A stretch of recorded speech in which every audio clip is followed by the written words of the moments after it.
ôi à ròm vì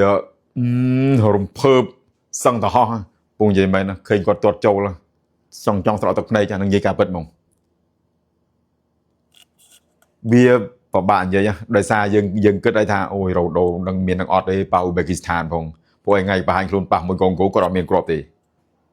mày ơi bàn pi crop này tụi bay còn bàn hết trick rồi còn suốt bàn tập pi crop ở pan năng còn nè còn trâu chung với bị bộc lộสบายចិត្តដែរហើយ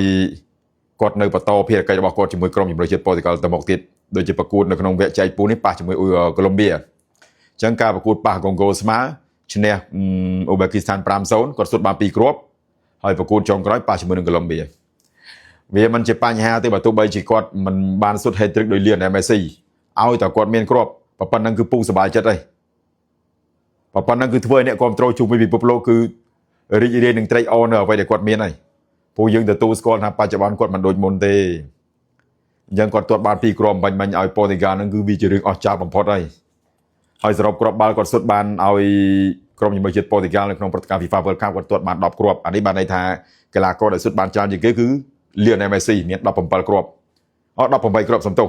ហើយតាមពីក្រោយដោយមីរ៉ាសាក្រូសេរបស់អាល្លឺម៉ង់16គ្រាប់អឹមបាប៉េ14គ្រាប់គ្រីស្ទៀនណូរ៉ូណូបាន10គ្រាប់អញ្ចឹងគាត់ត្រូវធ្វើម៉េចរកឲ្យបាន3គ្រាប់ទៀតព្រោះមេស៊ីឥឡូវហ្នឹងគឺបាន5គ្រាប់ហើយពីប្រកួតអញ្ចឹងរ៉ូណូបាន2គ្រាប់អញ្ចឹងចាញ់3គ្រាប់អើយសប្បាយចិត្តហ៎អ